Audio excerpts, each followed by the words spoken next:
headlines. 6:10 to 6:15, we have good news with Reverend Vicki Johnson. 6:15 to 6:30, we have infection prevention with Dr. Knighton. 6:30 to 7:05, we have expression of check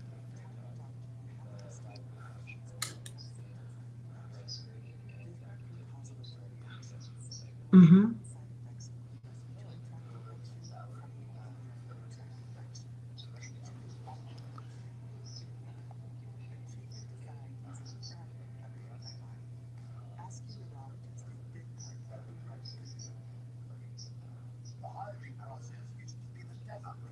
No, they won't. Not today, but go on. Mm-hmm.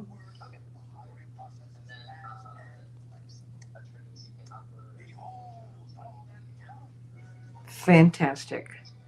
Yes, get, uh-huh. And I have ticket giveaways, right?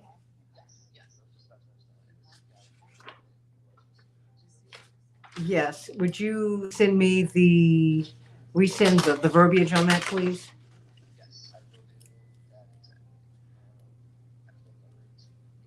No worries. Okay. I will call up Reverend Vicki Johnson right at 6. Well, call, yeah, well, it's now, so call her now. Okay. All right, hon. Thanks. All right. All right. Let's have a good show. Okay, absolutely. Let's have a great one.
Hey, Dave. Hey, y'all. I'll be right back in a hot second.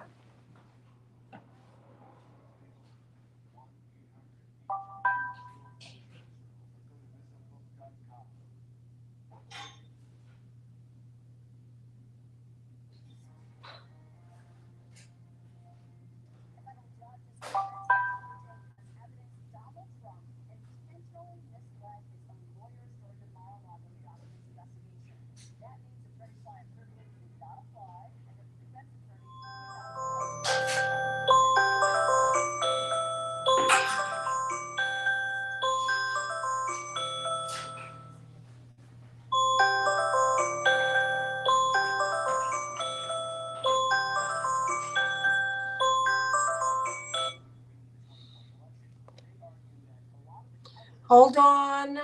I'm here. Are you connecting via Thailand today? No, no, no. It'll be on the phone today. Oh, okay. Let me call you then on the system real quick. Okay, thanks.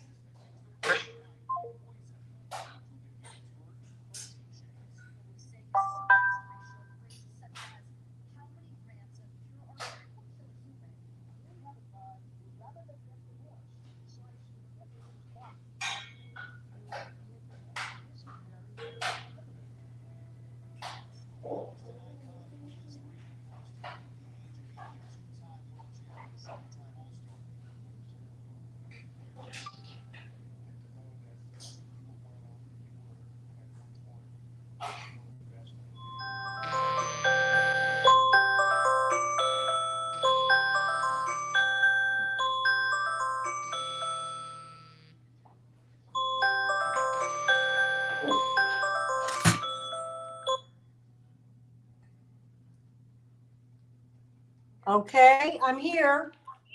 All right, cool. I'm just going to place that hold and patch you through. Perfect. Thank you. Brandon Callen knocked me to the ground. All right, Hannah Jackson to the police report. Woman saw Callen fall and ran to help him, and then attacked her. He was arrested. Reverend Vicky Johnson should be on as well. Alvin Lake Argus saying up on the Facebook has received losses left arm and oh God, I can't hear. I can't hear you. The station's too loud. Yes. We've been having that trouble the past couple of days. The station's been real loud. How you doing, Vicky? I am doing well, Sandy. How are you? Oh, girl, congratulations on your new installation. How do you know? Well, because you have lassoed me into something else with the bishop. I'm going to be speaking at one of your conferences.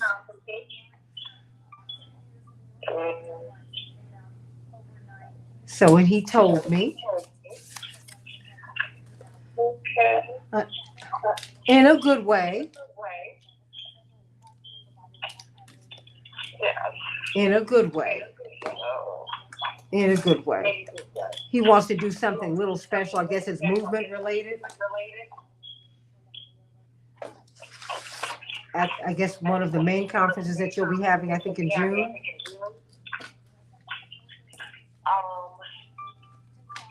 But we had the installation yesterday. I mean, last Friday. And we'll see what's coming. Well, I'm excited. Great. I have a lot of feedback. Okay. Yep, I'm getting that too. I just don't want it to come to Harvard. Okay.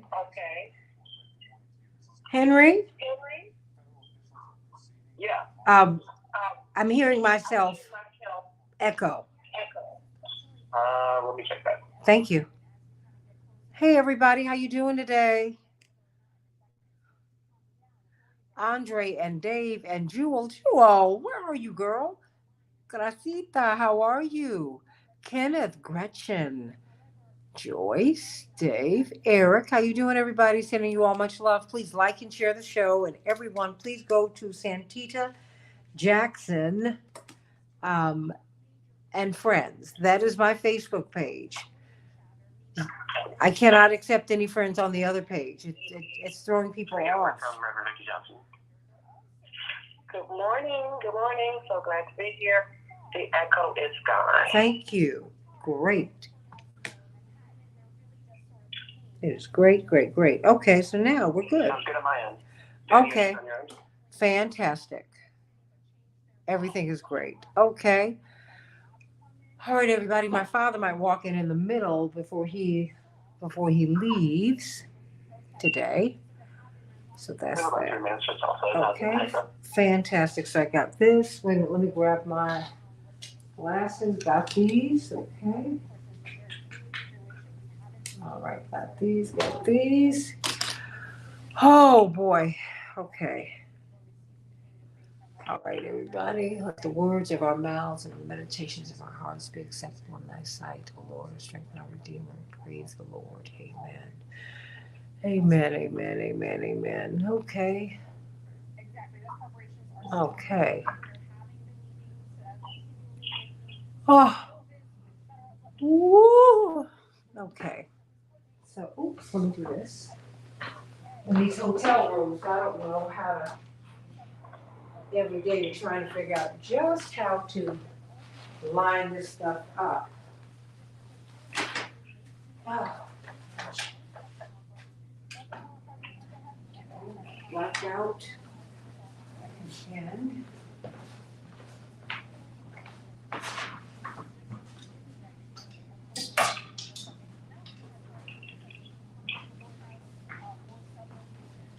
okay, so all right, everybody, here we go. And it is Wednesday, March 22nd.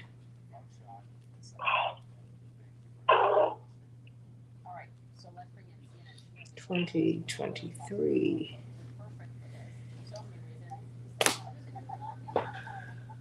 Okay. Oh.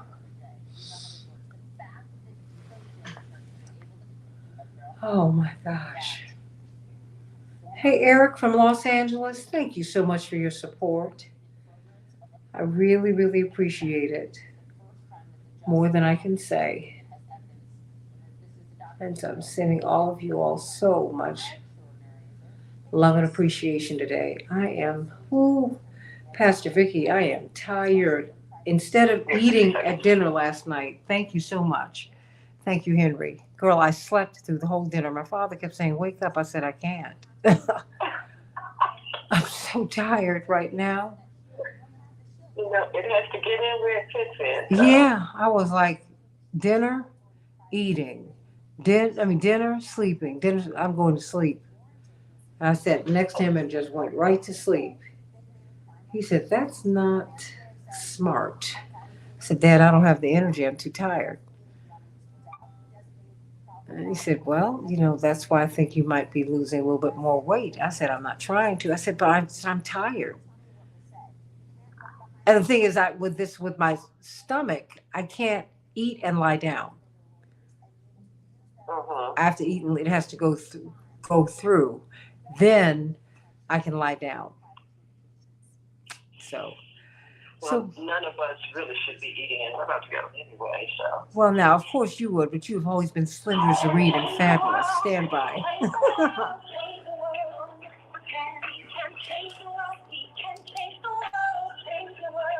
This is the Santita Jackson Show.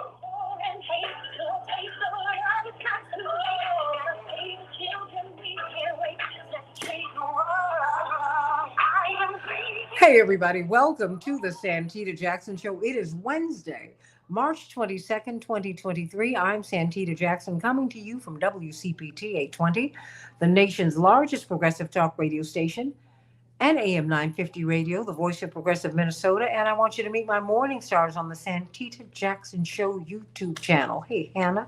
Hey, Joyce. Hey, Eric out there in LA. And oh my goodness, we've got so many of you today. Andre and Dave up there in Canada, and Jewel up here in New York, and Gracita, where are you?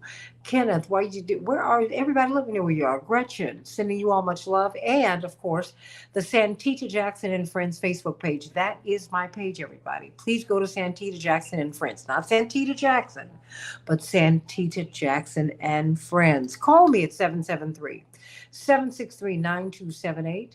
773-763-9278. That is WCPT. Will former President Trump be arrested? Will he be indicted? He be arrested? Many people are saying that his sources, in fact, are saying that he will surrender to authorities. What will that mean? What will it mean to have someone who's indicted, not just someone, a former president, be indicted and running for president? And hey, everybody, he's the leading candidate for the Republican nomination. You can't make this stuff up.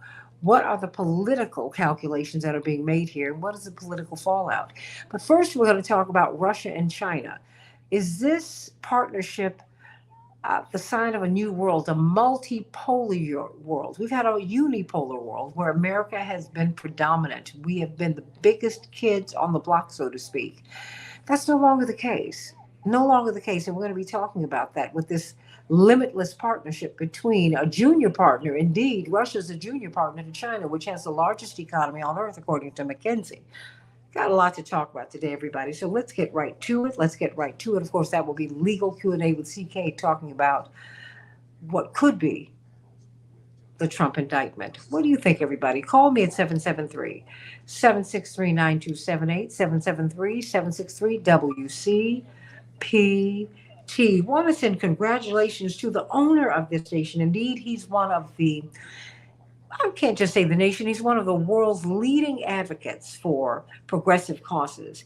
And he's a patron of the arts, LGBTQ plus causes. Fred Eichner will be awarded the National Medal of Arts honor from the White House. It was delayed during the pandemic. I'm getting some echo, some feedback, Henry. So let's work that out. But we want to congratulate Mr. Eichner for all of his work. I'm so glad that it's being acknowledged because he is a wonderful patron of the arts, tremendous activist, and he owns his station. And making money at this station has been secondary to getting progressive voices out there. And so we're so grateful to him and so happy that his work in the field of the arts is being acknowledged. No one could be more worthy. Indeed, in Chicago, it will be 50 degrees and rainy. In Minneapolis, St. Paul, 39 degrees and cloudy. In the NBA, the 76ers will be playing Chicago tonight. The Hawks will be facing off against the Timberwolves. Chicago had the night off in hockey. But guess what? The Wild are triumphant over the Devils 2-1, everybody. I've got a ticket giveaway. Woo! March 31st, we are going to have a debate in which we will see Paul Vallis and Brandon Johnson facing off against each other. One on one, mano a mano. It's going to be fantastic. It will be a debate. Cannot wait for that to happen. If you want to get 2 tickets, call me at 773-763-9278. But not just yet. I'm going to let you know when to call in so you can win these tickets. Yay! It's going to be great. March 31st, everybody. Fantastic. And of course, excuse me, we will be having wall-to-wall coverage of the mayoral and aldermanic races on April 4th. Excuse me, which is also the anniversary of the assassination of Reverend Dr. Martin Luther King. We got a lot going on at this station, got a lot going on in the world. So everybody, let's get right to it. Former President Donald Trump is bracing for several potential scenarios related to a possible indictment from the Manhattan grand jury probing a hush money scheme, even as there are signs that the investigation into Trump's alleged role in the scheme to quietly pay adult film star Stormy Daniels is nearing an end. It is not clear yet that the former president will be charged or when those charges will be or could be unveiled. What do you think is going to happen, everybody? He's created a media spectacle. What do you think is going to happen? Call us at 773-763-9278, 773-763 WCPT. An announcement on interest rates and new economic projections are expected from the Federal Reserve later today. It will be the first time the world hears from Fed officials since the collapse of the Silicon Valley Bank. And as the U.S. banking system remains under intense pressure, if the Fed follows its pattern of aggressive rate hikes over the past year, it will likely raise interest rates by a quarter of a percentage point or 25 basis points, underscoring its commitment to fighting inflation. While most Americans have put COVID-19 vaccines on the back burner, health officials in the U.S. are now weighing whether to offer another round of boosters. What do you think, everybody? For people at high risk of infection, are you taking the boosters? Most Americans are not. Most Americans are not. If you are, why did you take the booster? If not, why not? Call me at 773-763-9278. A powerful 6.5 magnitude earthquake struck Afghanistan and Pakistan on Tuesday, killing at least 13 people. We pray for their souls. Let's get right to the good news with Pastor Vicki Johnson. How are you? You just got another job, another pulpit. Pastor Johnson, congratulations to you. Oh, well, thank you, Santita. Yes, I have been assigned to another congregation, Lebanon Lutheran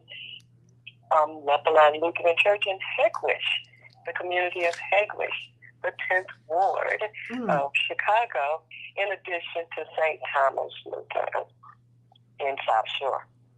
Congratulations. They will be blessed by you too. We love it. We love it. We love it.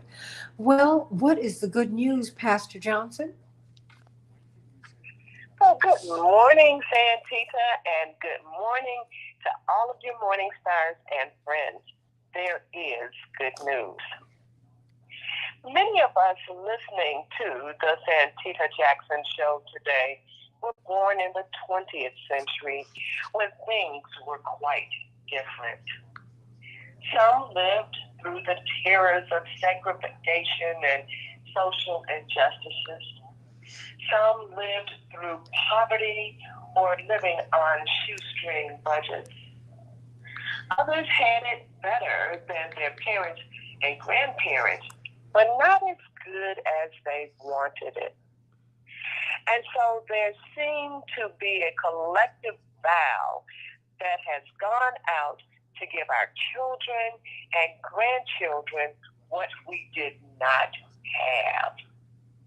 I've heard people say that they had to put cardboard in the bottom of their shoes to cover up the holes. We don't want that for our children and grandchildren. Some mothers sacrificed their meals and went to bed hungry so that their children could be fed. We don't want that for our children or grandchildren. U.S. Representative Thompson from Mississippi said he did not have a new book in school until he went to college. We certainly don't want that for our children or our grandchildren. I could go on and on about all the things we don't want for our descendants. Yes, we do want better for them than what we had, even if we had the best. But instead of always looking to give our children what we didn't have, how about giving them some of the things we did have? There are some things that we had that if we gave them to our families, the world would be a better place. Here are some things we had. We had meals together where everyone ate together. We all spoke a blessing over the meal, and everyone at the table had to say a Bible verse. We had a community where we knew our neighbors, and our neighbors looked out for one another. We could really borrow a cup of sugar or an egg if we needed to. We had a community of people that had a God conscience, where we looked out for each other and we treated people the way that we wanted to be treated.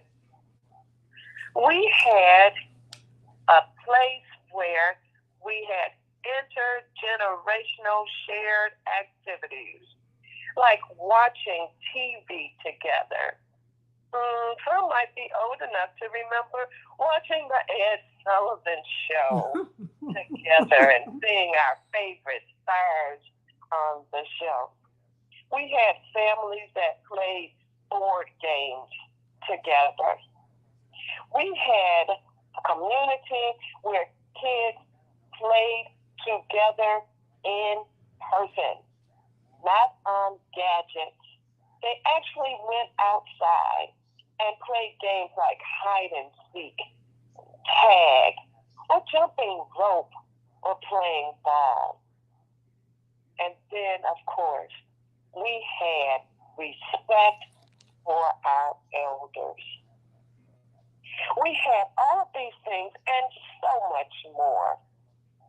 Instead of always thinking about giving our children what we did not have, how about giving them what we had? Share the good things you have had. Hebrews, the 13th chapter and the 16th verse says, don't forget to do good and to share what you have, because God is pleased with these kinds of sacrifices. Give them what we had. It can make a difference. If you will do this, and I sure hope that you will, then to me, that's good news. I love that. I love that. Give them what we had, what we had, what we had. Because we had a lot of good stuff. Those Bible verses, and don't give me Jesus wept. My father would say, "You don't do it. Don't do it. You come up with something, you go in there and you find something else. The book is thick." Oh, oh my gosh. Oh, when you had to memorize the Lord's Prayer for Sunday school and you were practicing it all week. Wow. Yeah. Give them what they have and give children what they need, not what you didn't have. That's deficit thinking. Give them what they need. My parents often said, Pastor Johnson, we don't love our children equally. We love them adequately because they all need something different all the time. That's right. If a child's in crisis, I got to for them. If a child is doing fine, I can take my hands off. Well, not completely, but you know what I mean. So, but now how can we worship with you? Because now we've got two places, we've got two options. So Lebanon Lutheran, which is at 13100 South Manistee, worship is at 9 a.m. And then at St. Thomas Lutheran, the worship is at 11:30 a.m. for 1 hour of power on 80S at Jeffrey Boulevard. I got to mess with you about that. I was like 8,000. What? Sending you much, much love. We love you, Pastor Vicki Johnson. And thank you for that word this morning. That's right. Let's give our children what we had, because we had some good stuff, everybody. We really, really did. We really did. We've got Dr. Shanita Knight, an infection preventionist, with us. We're so excited. I want to ask her about these. It's like we're talking about infections all the time. And from this CNN report comes this. While most Americans have put COVID-19 vaccines on the back burner, health officials in the U.S. are now weighing whether to offer another round of boosters for people at high risk of infection. According to a source familiar with the deliberations, officials are considering this step because the virus that causes COVID-19 has evolved and protection from existing boosters may be waning. But they were waning before they evolved. What the booster rates are very low, Dr. Knighton. They're very low. Um, what can people do? Because I think that people who are going to get the boosters are going to get them, and the people who are not, who are disinclined, are not.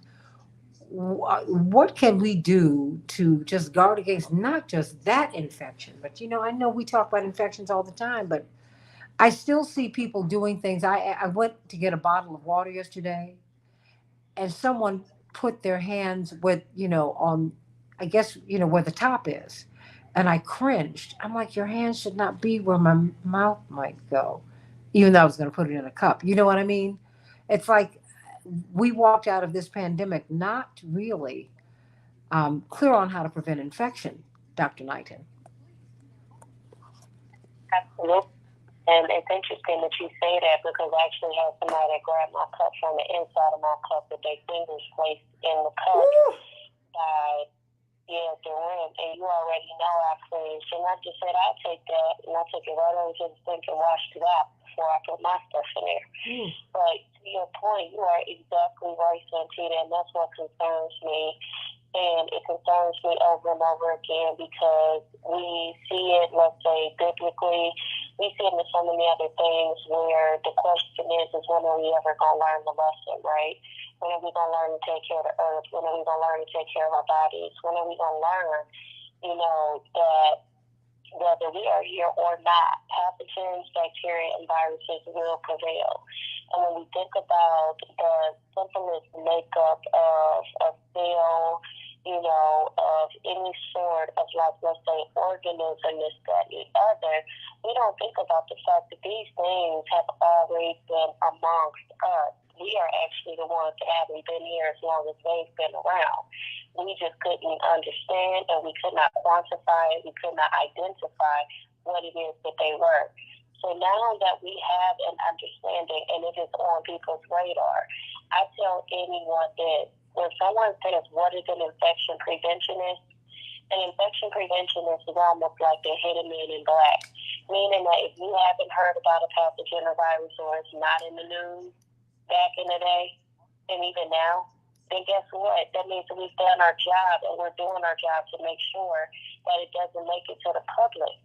But as we face global warming, as we face the fact that we have drug-resistant organisms, which we've warned about for many years, as we have the many challenges that are amongst us in regards to, when I say global warming, when a disaster happens, such as a flood, such as a fire, such as what we just experienced with, the train wreck, we end up with people in catastrophes that may not have access to decent water. They may not have access to clean air. They may not have access to food that is properly stored. And what does that bring about?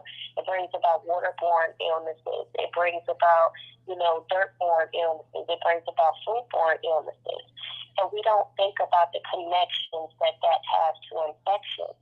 And with that being said, this is where I always emphasize that when we are thinking about, oh, well, COVID is over and we need to not do these things, like Pastor said, instead of thinking about what you don't have to do, start thinking about what you should be doing on a regular basis in order to be able to protect yourself.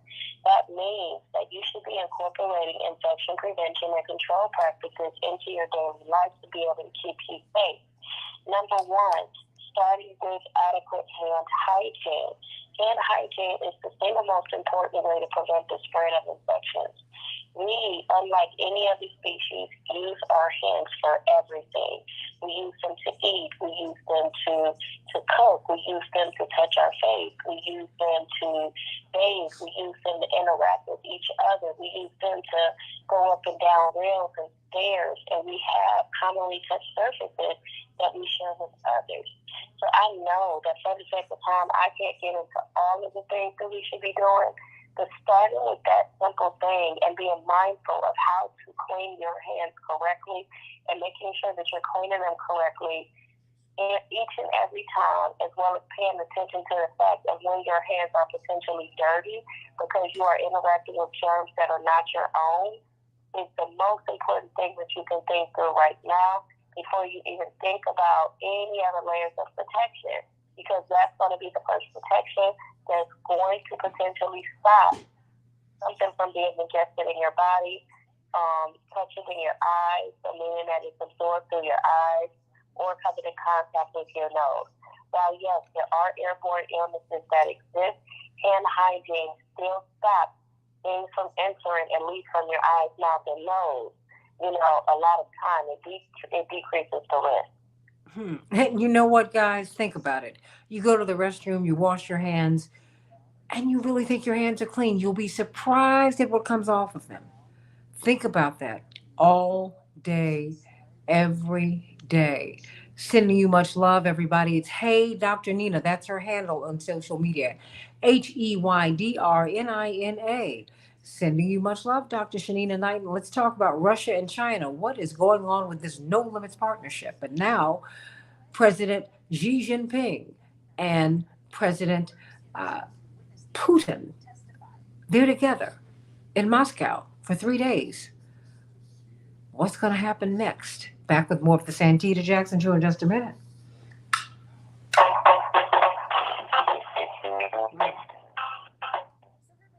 Dr. Knighton, thank you so much. Hello? Ooh. I see you and I'm on you. I said, I'm doing good. How are you today? Oh, I'm doing well, sweetie. I didn't hear you. Just station thingy. But do we still have Daniel? Daniel is not there anymore. Okay, but ask them when you see that I'm going into a segment that does not pertain to this, please ask them to hold, okay? And that I will get to them. All right? Will do. All right. Thank you so much. Speaking of, we have Shakir Wells, Bryce Green, and Dr. David Gibbs. Okay. As well. All right. Thank you so much. Dr. Gibbs? Dr. Gibbs? Hello, Santita. Good morning. Good morning. And Bryce Green? Good morning. Good morning. Hey, everybody. Shakir Wells. I'm here, Santita. Okay, very good. Whew. Okay, excellent. So let me get myself together. So we've got this and we've got this. Excuse me one moment, you all. I'm trying to look for something here. Okay, everybody call in at 773-791-9748. What is this?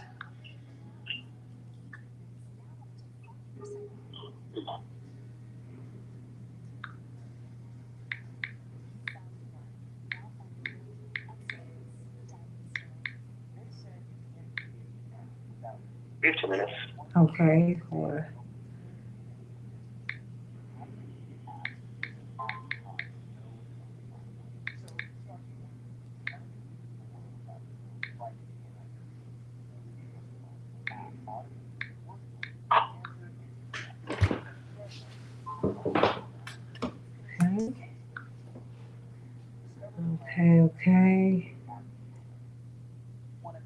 Okay. Okay. All right. You all can keep talking. You know me, I'm trying to get a lot. I have a lot of moving parts here. A lot of moving parts. A lot.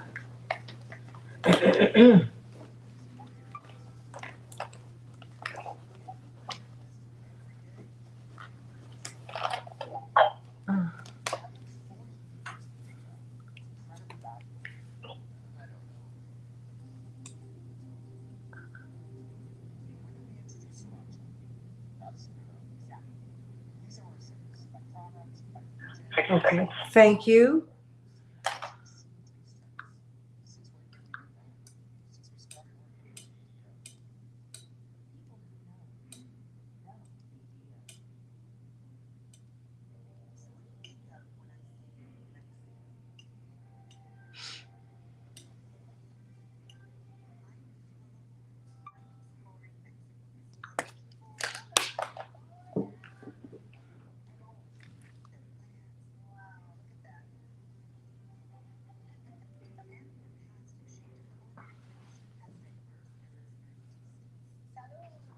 Okay, stand by, everybody. Thank you, Jewel. That part. All right. That's right. Wash your hands, everybody. Wash your hands. Ooh. And I have so many whites and whatnot. Stand by. Okay, thank you. All right, everybody. Let's have a great one. Oh, boy. Okay. Change the world, change the world, change the world. We can change the world, we can change the world, change the world. This is the Santita Jackson Show. And change the world, not to world. Gotta save the children, we can't wait. Let's change the world. Hey, everybody. At the top of the hour, we will talk about what could be a looming arrest and indictment for President Donald Trump. What will that mean? What will it mean to have a former president indicted and arrested and mugshot, perp walk, all of that?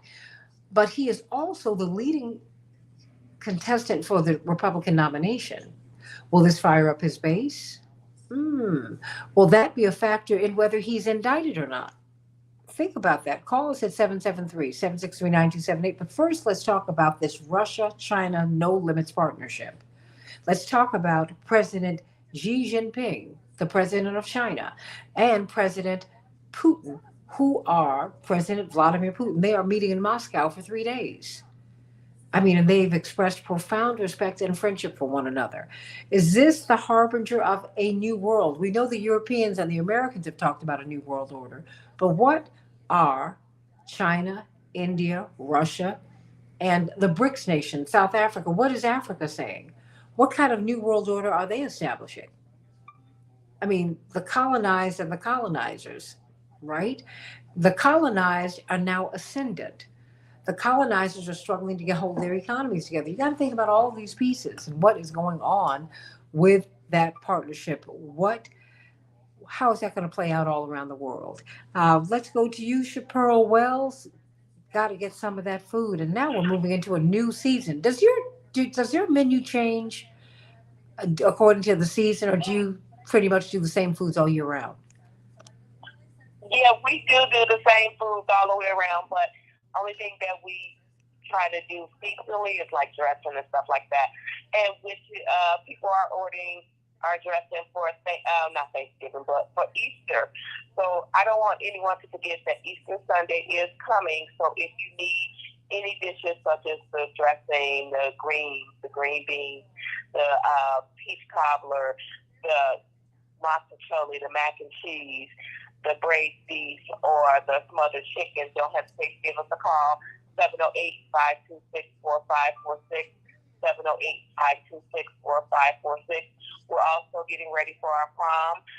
So we're doing sweet tables as well as custom treats, as well as balloon arches and backdrops. So give us a call, 708-526-4546. We look forward to serving you. Thank you so much, Santita. Thank you so much, Pearl Wells. Everybody celebrations by us. And I encourage you to reach out to these restaurants and these businesses in our community. Most people in America are employed by these small businesses. Think about it, particularly in the Black community. I mean, Pearl's Restaurant, Fanfare by Faye, the Old Gladys's, Edna's, all of these restaurants, and there's so many that are out here, and they are employing people, and they're giving you some of the best food around, food that you really, really want, that you don't need to add salt and sugar and whatnot to, just really. And one of the best at it, of course, is Pearl Wells with Celebrations by Us. What is happening, everybody, with the presidents of China and Russia? They have come together for 3 days. They already said they have a no limits partnership. What does that mean, particularly as people are saying we need to conclude the war in Ukraine? We need to have a peace process. America's pushed back against this, but the Chinese want to get involved and say we need to resolve this. And remember, these are countries that share borders. The hip bone's connected to the leg bone's connected to the ankle bone. Yeah, I mean, you have China, which goes into Russia, which goes into the rest of Europe. It's Eurasia, everybody. So let's think about that. According to this Al Jazeera report, Chinese President Xi Jinping is meeting with his Russian counterpart, Vladimir Putin, on a 3-day visit aimed at boosting Beijing Moscow ties and cementing China's status as a global power broker. Indeed, according to the McKinsey Company, one of the world's leading, really financial firms, the biggest economy in the world is now China. They have gone from $7 trillion at the turn of the century in 2000 to $120 trillion in 22 years. Think about that, everybody. So let's get right to it. Of course, we've got Bryce Green from Fairness and Accuracy in Reporting, and we have got Dr. David Gibbs, historian from the University of Arizona. Let me start with you, Dr. Gibbs. What should we make of this meeting? Is it consequential or no? We don't really know what was being said privately between Xi and Putin, but quite clearly they're affirming close relationship, and that China clearly is leaning in Russia's favor in the current war. On the other hand, China, I think, is trying to present itself as a little bit above the fray. It has refrained from at least openly giving weapons to Russia, and it said it will not give weapons to Russia, despite American claims to the contrary. And it seems to be wanting to play a role as kind of peacemaker. They've offered a peace plan, a vague peace plan, I should add, but nevertheless, it is a peace plan. Xi has said he wants to meet at least virtually with not only Putin, but with Zelensky over Zoom or something of that sort, and Zelensky apparently is open to that. The United States seems sufficiently worried that Kirby, the State Department press spokesperson, said the United States is not ready for a peace agreement yet, indicating that there's a concern China may attempt to broker a peace agreement, and that's worrying American officials. I should add that does not speak well of the United States, and that all along America said that we'll do whatever Ukraine wants, so we will let them decide how far to proceed before achieving peace. Now it's quite clear that's not the case. The United States has its own agenda and is openly admitting that. And the agenda evidently does not involve peace. The United States is not presenting some kind of alternative peace plan of any credibility. And it seems that the United States is bent on a military victory here, and it wants to block any kind of negotiated settlement. Or I think China is trying to establish itself as a new, credible world leader, and one that is not just purely going to do this through military means, but wants to also establish itself as a mediator. I mean, very famously, they achieved mediation between Saudi Arabia and Iran, settling long-standing differences between those two states. And I think they're trying to sort of dust off a new role for China as being a kind of honest broker. I mean, obviously, of course, they have their own agenda, and we should not forget China has their own agenda. There's no question about that. but they do seem to want to play the role of peacemaker here, and that's how they're projecting themselves. And I suspect it's going to elevate China's standing in the world in doing so. If there is any kind of peace agreement, China is emerging as a credible party to brokering such an agreement if it comes to that. At the same time, they are leaning in Russia's favor. They've always favored Russia somewhat, and they're reaffirming their close ties with Russia. So I'd say there's a dual motive here in terms of Xi's visit to Moscow. But do they not have a right to having their own motives? I mean, just... Oh, of course, naturally.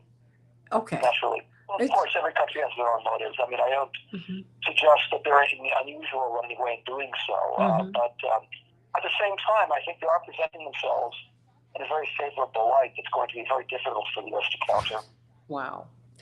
Bryce Green, your thoughts? I agree with a lot of what Dr. Gibbs had said. This follows very long-standing trends in geopolitics around the world. That these trends were exacerbated as a part of the Ukraine war. The trend I'm talking about is the coming together of a lot of America's adversaries in order to, like Dr. Gibbs said, form a new kind of world order. And the word that's being thrown around these days is multipolarity, a system in which, as opposed to the current system of unipolarity, where America is the single, quote-unquote, indispensable nation, it's more focused on developing ties between the international community, more focused on having more than one great power be the decision-making apparatus on the world stage. And we're seeing it all the time. Like Dr. Gibbs said, with the deal brokered between Iran and Saudi Arabia, this wasn't really, the significance of this was somewhat downplayed in the American media, but I think that's wrong-headed. The idea of Iran and Saudi Arabia having a rapprochement was unthinkable almost 5 years ago. Much of the conflicts in the Middle East center around these two poles, these two adversaries, and their proxy forces and the wars that they've started. But now it seems that they're coming together.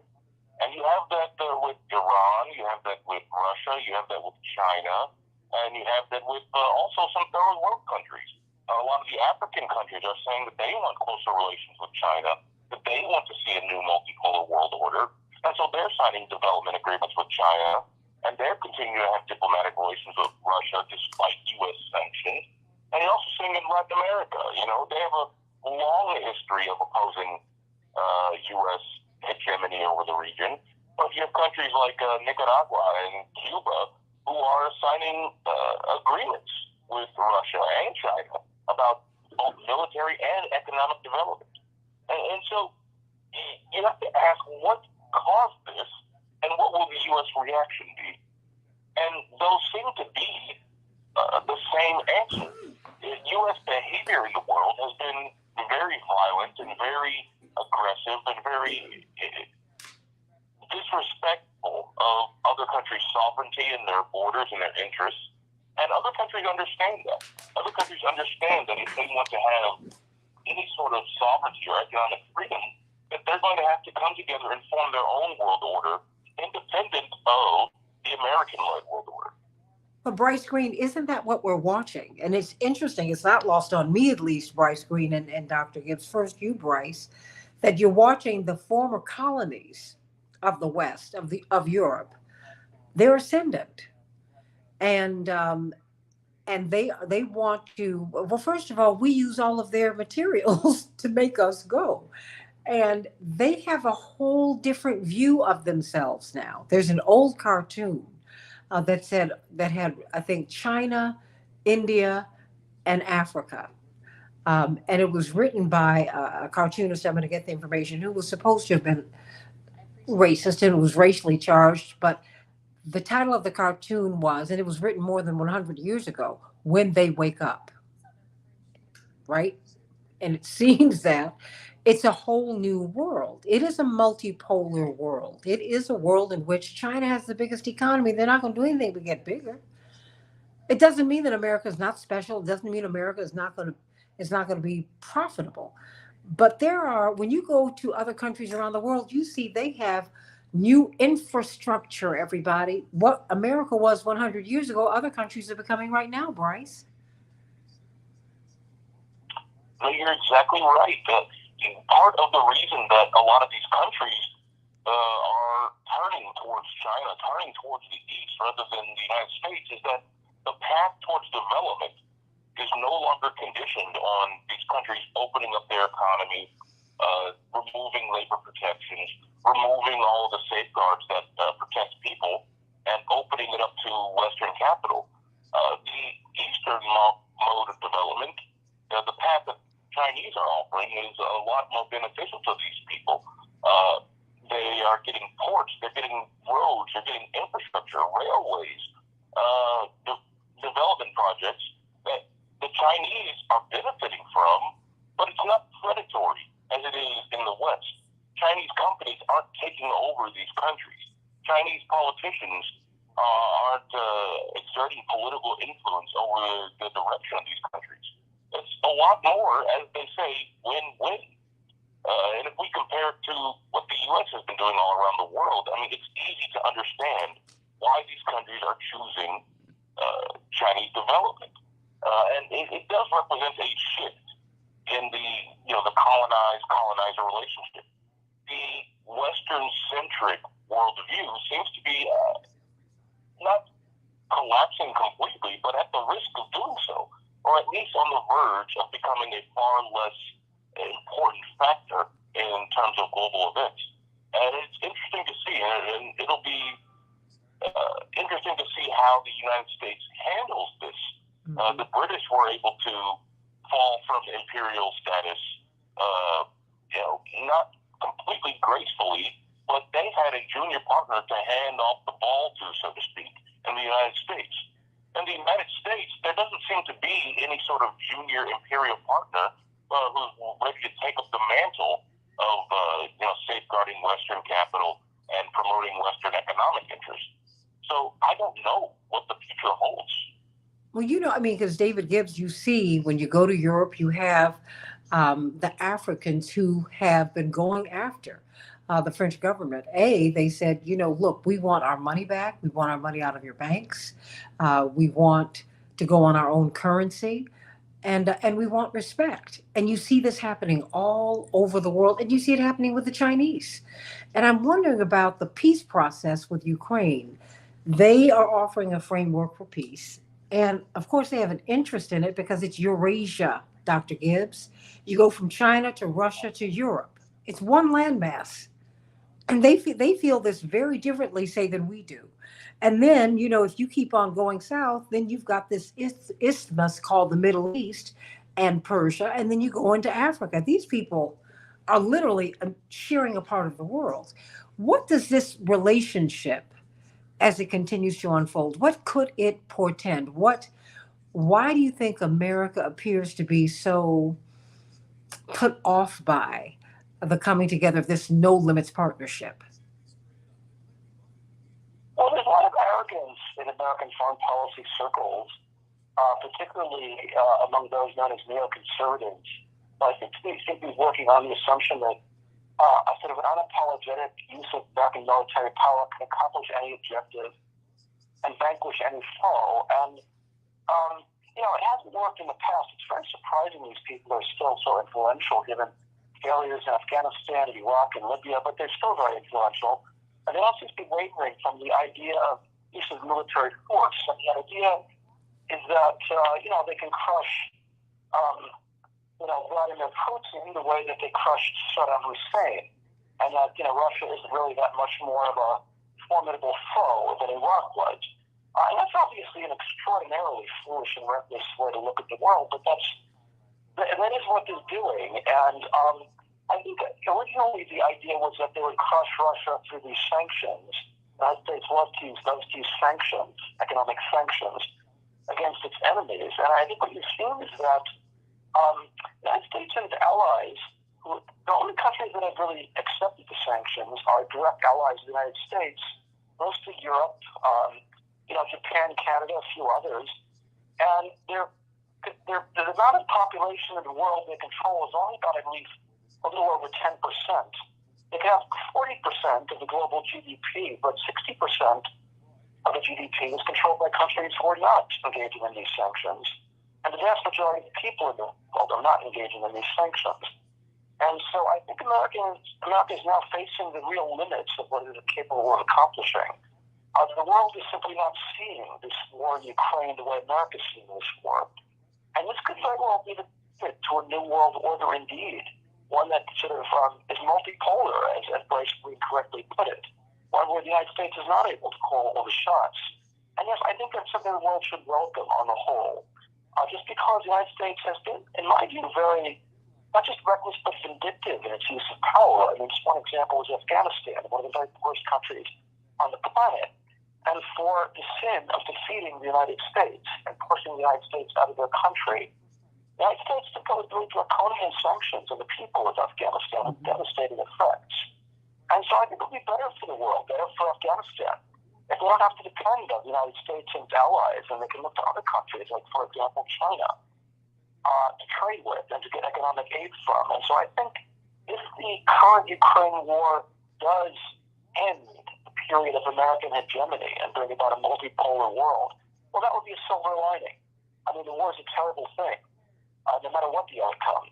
But if it brings about a multipolar world where the U.S. cannot call all the shots, I think that probably would be a better world on the whole than what we have now. Well, then what do you say to Kenneth Rush, one of my listeners, who's saying Taiwan is the issue with China? 2027, the U.S. is waiting on an attack from China. I mean... Well, the problem with Taiwan is that it's an island, and it's militarily extremely difficult to militarily attack an island. In military history, there's something called the stopping power of water, that generally speaking cannot attack by sea, except a country that's already almost defeated, like, say, Germany in 1944 or Japan in 1945. And it'd be extremely risky for China to attack Taiwan, especially since they have no experience in overseas attacks like that. And so I think it's very doubtful China has any real plans to use military force to incorporate Taiwan. I think they would rather do it by diplomacy. I think America has been trying to use the crisis as a way to try and challenge China at the same time that they're challenging Russia, possibly even risking war with China, which would be, in my view, an unbelievably reckless thing to do. But that almost seems like what the United States is trying to push this towards. And, I think that basically the idea of using military solutions has become really so integral to America's view of the world that I think it really is endangering international security. I suppose one more point I do want to make is that Biden, like most American presidents, sees war as his primary responsibility. Every American president wants to focus on foreign policy and American power. Even Carter, if you look at his memoirs, that was the main thing he was interested in doing. The idea is that raising living standards among people in the United States, improving people's lives in the United States, that's boring. That's not interesting. What's exciting is making wars. Biden is a war president, and I think he's having the time of his life right now. I think that attitude really has to change. I think maybe it would be better if American presidents will be seen more as people whose main responsibility is raising living standards in this country and then globally. So I think part of the attitude here is that the United States, the main thing it does is make wars or prepare for wars. I think that basic attitude needs to change. You know what? I have a special guest, Bryce Green, if you would allow me. We're in New York. We just finished our Wall Street Economic Summit, and Reverend Jesse Jackson just walked into the room. Bryce Green from Fairness and Accuracy in Reporting, he's an excellent student, brilliant writer. They want to invite you to a labor summit. And this is Dr. David Gibbs, who's written about you in a new book that is about to come out. So Reverend Jackson, why don't you say hello to them? I've got 2 minutes. We're talking about Russia and China and just the world order that's being realigned, and where Africa and China and India fit in it. Reverend Jackson? Well, first of all, Santita, good morning. Brother Gibbs, how are you doing today? Hello? I'm delighted to be part of the labor conference. The plight of the world has to deal with the workers. There are too few people in this country, too much money. The whole bank collapse in Silicon Valley Signature Bank. Yet another evidence of that. We must, in fact, figure out how to lift the plight of common people. There are too few people to control too much. Well, you know, and I think that's why you have been building a bridge to Africa and to the so-called global South. Well, case in point, 1 minute. case in Guinea, where they have France participated in an overthrow of the government. Mm-hmm. 100 soldiers going in from France, and they're trying to make the news back home. It's real. I mean, African democracy is real. So you're saying colonialism is still at play here? Well, there's an attempt, it seems, by some to recolonize Africa. But our technology is a genius of invention. But in fact, there must be more democratization of capital and of the news itself. Well, you know, indeed, that's been the theme of what we've been talking about today. Dr. David Gibbs and Bryce Green, just stay with me so you can say hello to Reverend Jackson during this commercial break. But coming up, we're going to talk with attorney C.K. Hoffler and company on Legal Q&A with C.K. about the looming Trump indictment. Will he be indicted? Will he or won't he? Will he be arrested? Will he or won't he? He said he'll get a mugshot. He said he would go on and do the perp walk, all of that. What will that mean? What will be the political fallout? Let's talk about it on the Santita Jackson Show. And then guess what? I've got ticket giveaways. March 31st, WCPT is having a debate between the two leading mayoral candidates, the two candidates, Paul Vallis and Commissioner Brandon Johnson. Do you want to come? Of course you do. So stay tuned in the next hour so that I can give these tickets away to you. Back with more of the Santita Jackson Show on WCPT and AM 950 Radio in just a few minutes.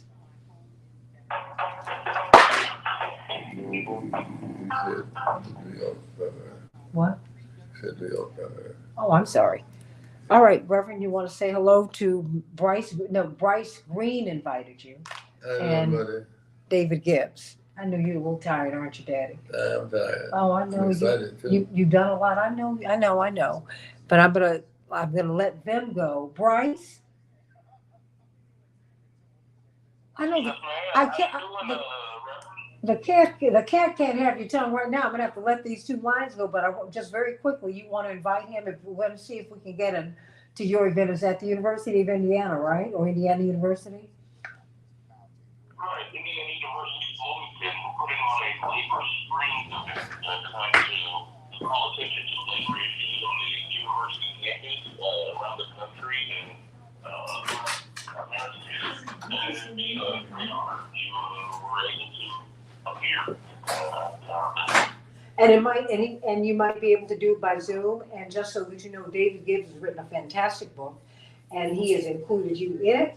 And so I'm going to let these gentlemen go. Bryce, I'll call you later. David Gibbs, Dr. Gibbs, I will call you too because I got to push on to this next segment. But Reverend and I in his office will be in touch with you later on today. Okay. Well, thank you very much. Reverend? Thank you, my friend. Bye-bye. Nice talking to you, Reverend. Okay, Reverend.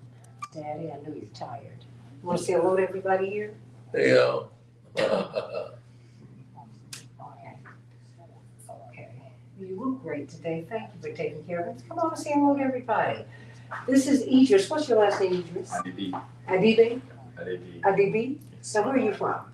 Nigeria. Of course. But he takes such magnificent care of my father, and I'm so grateful. I'm grateful to God because I'm so glad to have my precious with me, even though I get on his nerves. Don't I get on his nerves? Yes. I know how to get on his last nerve. Yeah. But you still love me, don't you? Say it on camera. Say it on camera. I love you very much. Okay. Right. I'll pay for that today.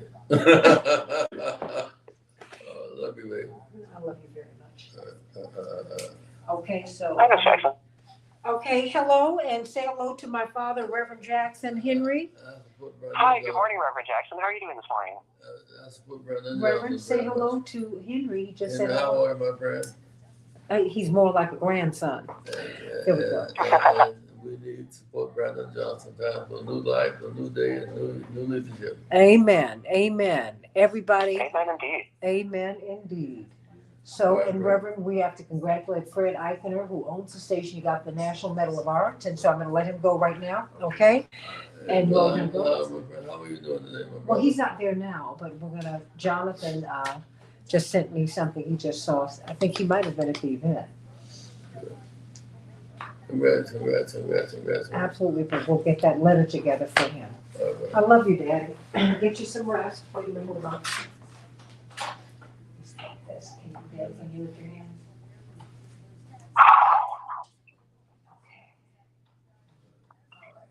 Let's get that up so we don't see his t-shirt. Love you very much. Love you. No. Now, what you gonna say? I get on your nerves to everybody. What is that? Get out. Love you. You serious right now? CK?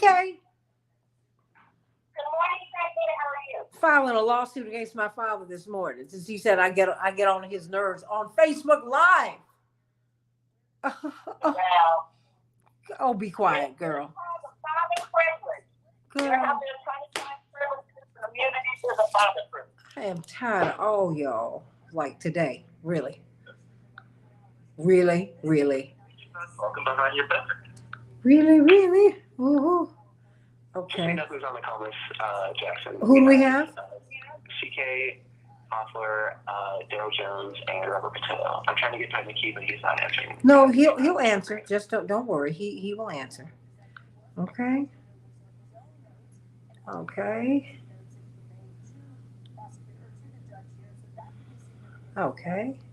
We also have 2.5 minutes to air. Okay, fantastic. Okay, so got that. And now I've got, hold on, babe. I'm trying to do a couple of things all at one time. CK, I'm going to call Yvonne today so I can get back on your schedule.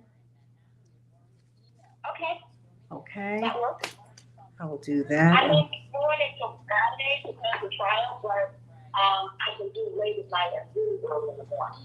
If we need the trial. Before 7 Eastern or after 7 p.m. You can do it before 7 in the morning? Yeah, before 7 Eastern, and then I have, well, today I got 7 o'clock. Probably after 8 o'clock p.m. tonight, your time. I will call you. I'm still in New York. I'm going to be here through tomorrow. So, Okay. but I'll tell, can I? And then on Friday I leave. I go back to Atlanta. So then I'm back to Atlanta schedule. Okay. Well, can I call you real quick just after the show? If you, like, quickly? It'll be like 2 minutes. 2 minutes. Okay. Okay. So everyone, it's good. Robert Patillo. 60 seconds. Good morning. Good morning, Daryl. My love, Robert. You can't be my love because you're married, unless Daryl is, because then he can't be my love either. Because honey, I'm not a home wrecker. I'm a homemaker. Woohoo! I'm serious. I'm not married, but good morning. Okay. All right. Good morning, darling. There you go. I'm like, honey, if you talk about, ooh. All right. So here we go. Oh, Eric, you're jealous. No, don't be jealous, sweetie. Okay. So let us, oh, bless your heart. I was glad to see him this morning. I had to let him know because I had to move rooms because it was so cold in my room. And so, because I was staying on the same floor as my father is staying, but I just said it's just too cold in my room. Girl, he couldn't get it above 70 degrees. I was like, are you serious right now? I'm sick. Oh, Eric. Bless your heart.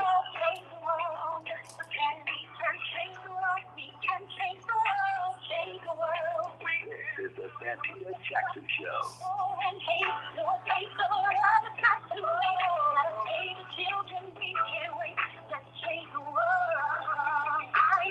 Hey, everybody. Welcome back to the Santita Jackson Show. It is March 22nd, 2023. I'm coming to you from WCPT 820, the nation's largest progressive talk radio station, and AM 950 radio, the voice of progressive Minnesota. We have got a ticket giveaway, everybody, a ticket giveaway. And you know what? Henry, you're going to have to call Dwight McKee because apparently the call is not registering. So you call him on one of the open lines. Call me at 773-763-9278 as we talk about what could be a looming Trump indictment, an arrest, a perp walk, so many things that could happen. We've never seen that with a former president before. That is something that Richard Nixon avoided. And as time goes on, we see that there was much more to his resignation than we even knew. Much, much, much, much more. Many layers to this. It was not just about a band-aid over a lock at the Watergate complex. Okay? And so now, what is going on here? And how will this impact his supporters or people who might have fallen off the wagon? Will that make them get back on the wagon? We got a lot to talk about. I want you to call me at 773-763-9278. Daniel, if you can call back, I promise you I'll get right to you. 773-763-9278. 773-763-WCPT. And we want to send a special, special, special congratulations to Fred Eichener, the owner of this station. Indeed, he's a patron of the arts.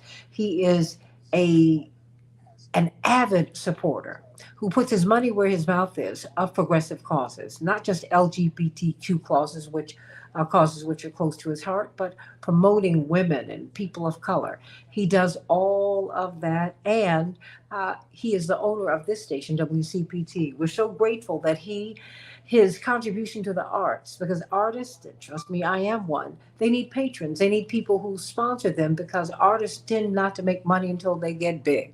Well, he is being acknowledged by the White House. He's gotten a Medal of the Arts along with Gladys Knight and Jose Feliciano and some other icons. He's an icon in that space.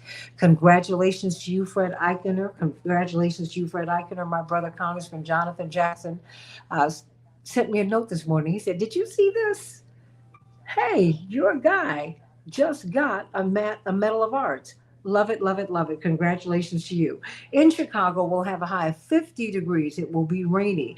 Minneapolis, St. Paul, 39 degrees, cloudy. In the NBA, the 76ers will be playing Chicago, and the Hawks will be playing the Timberwolves. Chicago had the night off in hockey, but the Wild beat the Devils 2-1, everybody. Some of the headlines on the Santita Jackson show, of course, people are wondering about the Trump investigations. Where will all of that lead? And there's also a question about COVID-19 boosters. While most Americans have put COVID-19 vaccines on the back burner, according to this CNN report, health officials in the U.S. are now weighing whether to offer another round of boosters. Will people take them? Thus far, they have not. An announcement of interest rates and new economic projections are expected from the Federal Reserve later today. It will be the first time that the world hears from Fed officials since the collapse of the Silicon Valley Bank, the 16th largest bank in the United States. And those are just some of the headlines as we have just talked about this 3-day meeting with Chinese President Xi Jinping and, of course, Russian President Vladimir Putin. What will be the result? Will we see a multipolar world, a world in which other players are on the stage who will have as much weight as America has had for the past 100 years? It's a lot to think about, a lot to talk about. And of course, I have got a ticket giveaway. It's going to happen sometime in this hour. You don't want to miss the March 31st debate between Commissioner Brandon Johnson and former CEO of the Chicago Public Schools, Paul Vallis. It's going to be great. And of course, WCPT is sponsoring that debate, and we cannot wait for you to be there. I'm going to give away 2 tickets on the Santita Jackson Show. Call me at 773-763-9278. Not just yet, but we're going to do it before the hour's over.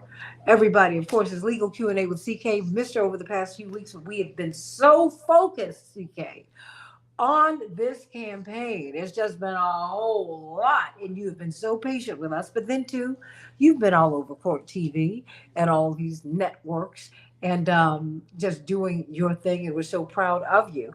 But a lot of people are wondering, will he or won't he? Will he be arrested or won't he be arrested? Of course, just a few days ago, President Trump's team said he will surrender to the authorities. Political calculation, everybody. It's a political calculation. What will happen? Will it enlarge him in the eyes of his people? I need you to reach out to Dwight McKee. Please, Henry, just call him. Okay, you're there. Great. So we've got CK, we've got Dwight McKee, we've got Attorney Darrell Jones, Chairman of the Transformative Justice Coalition, and of course from Rainbow Push and WAOK, as are you, uh, Robert Patillo. And of course, you all have your shows on well, of course, WOL hosts Barbara Arnwine and Darrell Jones every Tuesday at 12 noon at Eastern Standard Time and at 11 a.m. Eastern Standard Time on WAOK. Of course, CK has her show. So, and Robert Patillo for 1 to 4 every Sunday on WAOK. CK, take it away. Do you think the president is going to be indicted? No, it's a funny thing. Um, for the longest time, Dwight McKee and Robert Patillo, attorney Robert Patillo, have said he was not going to leave the White House. CK, he didn't leave. That he was going to set up a parallel White House in Florida and Mar-a-Lago. He has done just that. He has held on to power, and he has been enlarged. And what are these cases just on their face looking like? Let's stay with New York. I mean, because it just seems that what man is not going to try and block someone from from his wife from finding out that that he slept with a porn star? I'm sorry, but it's become a big thing. And to imagine he'd take a perk walk for that, or is it about something else? Well, good morning, Santita. Good morning. We have an incredible panel, as usual, talking about these issues. Santita, I think that he probably will be indicted. He probably will be arrested, without a question. Now, there's a different consideration when we think of will he serve time. That's a completely different issue. But he's likely going to be arrested on one of 4 cases. The one that teed up first is a case that's being brought by the Manhattan DA, Alvin Bragg. And this is a case that, and it's not, and I'm not going to talk to the merits of the case essentially because I don't see all the evidence. I see what we all see in the public domain and then based on conversations, perhaps with a person here and a person there in very serious offices. But I haven't seen the complete file. But essentially, in 2016, prior to him actually running, prior to the presidential election, he reached a settlement agreement, which is not uncommon. I mean, men and women all the time do settlement agreements because of affairs, sexual harassment, and all that. So there's nothing uncommon about that. He paid Stormy Daniels, who's a porn star, $130,000, and he did it through his attorney, and hush money. Well, there's nothing necessarily illegal about that. A civil case, they reached a settlement, nothing illegal about that. The problem is how to characterize that money. That's where he potentially or allegedly violated campaign finance rules. That's why there's a risk of him being indicted, and that's why there's a risk of him being arrested. So that's the case in a nutshell that the Manhattan DA's office is bringing. There were other cases that the Manhattan DA, the former DA, was going to bring, and there was pandemonium when some of those cases were dropped. But that is a case that DA Alvin Bragg is bringing. That's the first case. But see, the former president's problems don't stop there in terms of legal woes. There's a case that the New York Attorney General, Letitia James, also has pending. There's a case in Fulton County that District Attorney Bonnie Willis has pending. There could be potentially multiple cases that the Justice Department will bring surrounding issues, not just January 6th, but the withholding documents, and a lot of different things. So there are multiple opportunities for the former president to be arrested. I do think he's going to be arrested on one of the 4, 5, 6, 7, 8 cases that the president is pending against him. And I think the cases will continue. But what's interesting about this 216 case, this case, the illegal activity happened before he became president. Now, hear me now. There's a legal lot of wrongdoing, and that we know that a lot of presidents, while they're certain presidents have community on certain things. But this 2016 case, these actions happened before he became president. That's an important distinction. He was an ordinary citizen, like you and me, who just happened to be running for president. So that's a whole different legal analysis, because those actions were before any presidential immunity kicked in. So I think, and that doesn't mean to say, that's not to say that Bonnie Willard or the New York Attorney General or the Justice Department would not indict him and get convictions. Because I believe that there's going to be a conviction somewhere on some of these cases because of the allegations that are very, very serious and that have criminal penalties. So that, in a nutshell, Santita, is where we are. Now, the question, politically, the fallout. Well, on this point, I agree with Robert Shapiro and Uncle Frank too. There's no question that this is going to consolidate his base. He's running for president. He's going to, let's talk about drama and action. He's going to, if he's arrested, be looking to the side. Thanks, Steve. I'm submitted. I'm not fighting. I'm the victim. He's going to be acting. He's going to be worthy of an Academy Award.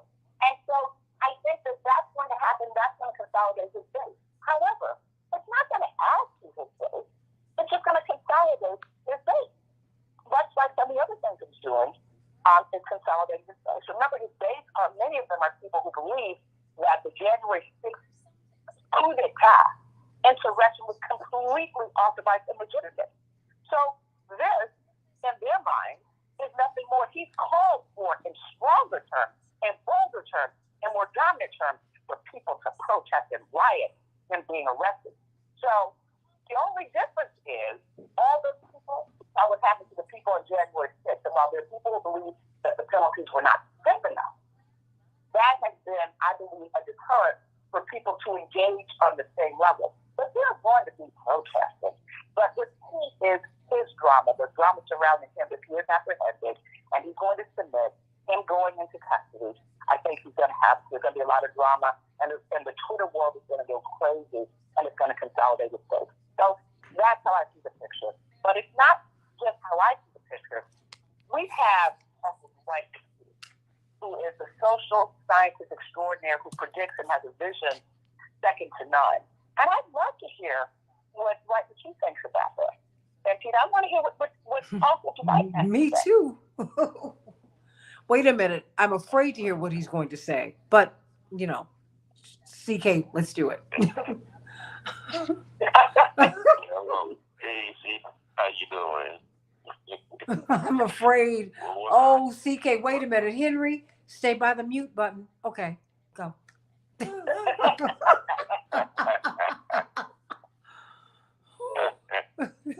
Well, what I say to you, I'm straight out of Frankenstein, cheesecake.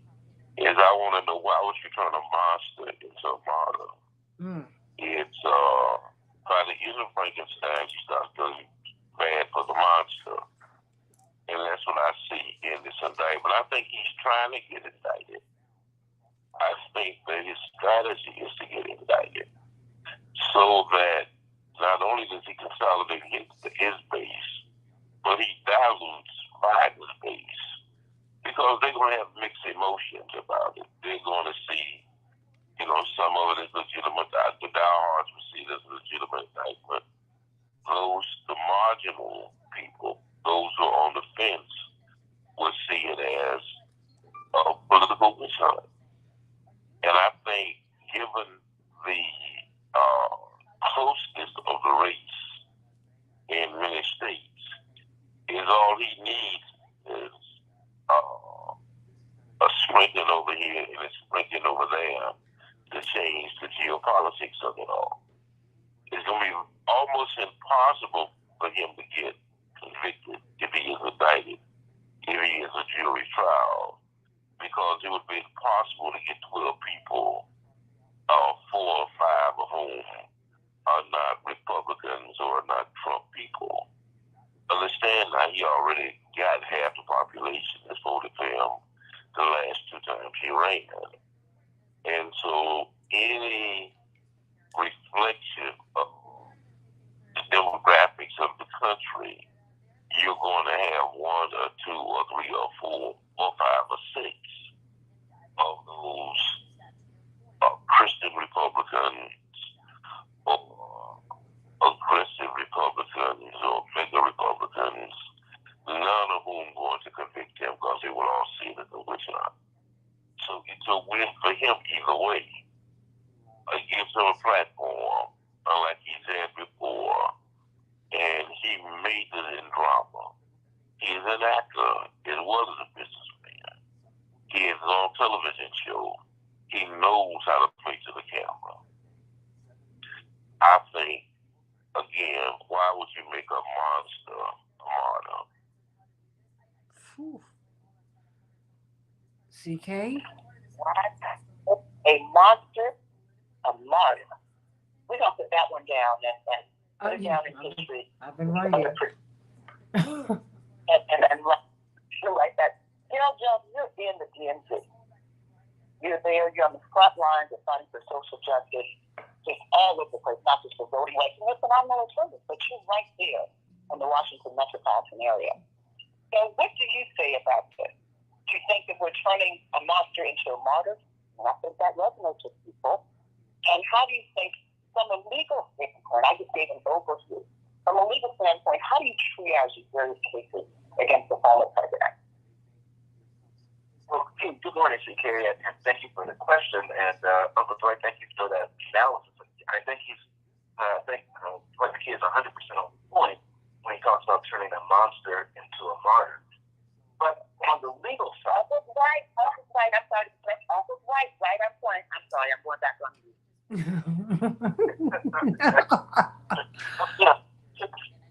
On the legal side, as a former prosecutor and a criminal defense attorney, I sit back and I look at what's happening with this potential felony prosecution in New York. Number one, I don't think there's any question that the indictment must come. He's got to be indicted. And I say that because right now the integrity of the prosecutor's office is at issue. It really is. And so this state prosecutor in New York, I don't think now that he's in a position that they've convened a grand jury. The grand jury is making the recommendations. They're finishing up the proceedings today in New York. And that's going to be followed by the prosecutor then coming forward and issuing the indictment. Now, the question is, will he be arrested or not? They could issue what's called an information, so he doesn't go through he doesn't get the grandeur of the handcuffs and walking the walk of shame and all that other stuff. They can do it in such a way that he doesn't get any of that. So go straight to the court proceeding before a judge. That's how I would anticipate this occurring in New York. And the interesting part of this, as I see it, is that, you're going to see a lot of people trying to say that, they're creating a situation here where they're developing something that they're making a lot out of a mountain out of a molehill. But what folks have to remember, I think, is that when you're looking just at the New York prosecutor's office that's bringing this, are they treating former President Trump differently?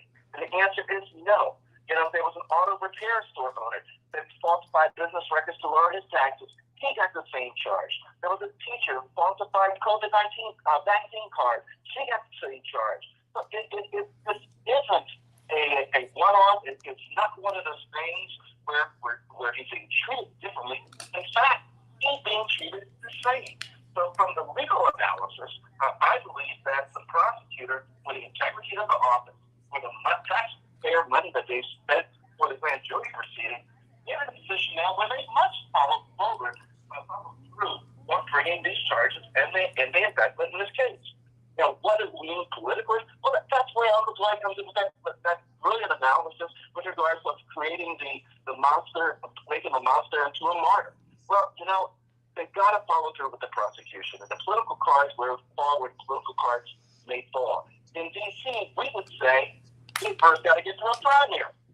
He's not in general yet. He has a candidate who's already coming out on these charges. So I think that when you put these charges in place and you put it before the Republican parties and you give them the candidates to choose from, if it's just two, they're probably going to look for the candidate that can come away with a victory with fewer scars. And I don't know that's going to be behind the Trump and under indictment or under multiple indictments. So that's what it's not. That's how I see it. You know what, CK? I'm going to run to this break, but we have got, well, of course, we're going to hear from Robert Patillo on the other side of the break. It's Legal Q&A with CK. Of course, she's on Court TV. And so many networks. Call them and let them know you want to see more of CK. Check her out on WAOK every Tuesday at 11 a.m. Eastern Standard Time. And of course, Daryl Jones and Barbara Arnwine, 12 noon on WOL every Tuesday. And then, of course, we have Robert Patillo from 1 to 4. If you want to have a good time on a Sunday, please don't die first. Go check him out on WAOK. Everybody, I want to give some tickets away. Now call me at 773-763-9278. 773-763-9278. As I say hello to my brother down there in Venezuela, loving you, Abraham, sending you much love. Hey, everybody, the last stop before City Hall is a debate at Morning Star on Friday, March 31st at noon for WCPT's May oral debate. And we are giving away a pair of tickets to WCPT's May oral debate on March 31st, everybody. You cannot purchase tickets. The only way is to get tickets from us. So call me at 773-763-9278. 773-763-WCPT. We had a wonderful time there the last time. Got a chance to meet so many of you. It was such a joy. Contest running on WCPT 820 are open to listeners 18 or older and residents of the greater Chicagoland, Northwest Indiana area. One entry per person, one winner per household. Void where prohibited by law. Listeners may only win or qualify to win once every 30 days. Complete rules are available on our website at WCPT820.com by clicking on the contest tab. Who wants to meet us and Brandon Johnson and Paul Vallis at the Morning Star Studios? Come on, everybody. It's going to be great. It's going to be something great. Back with more of the Santita Jackson Show, Legal Q&A with CK, talking about the Trump indictment in just a few minutes.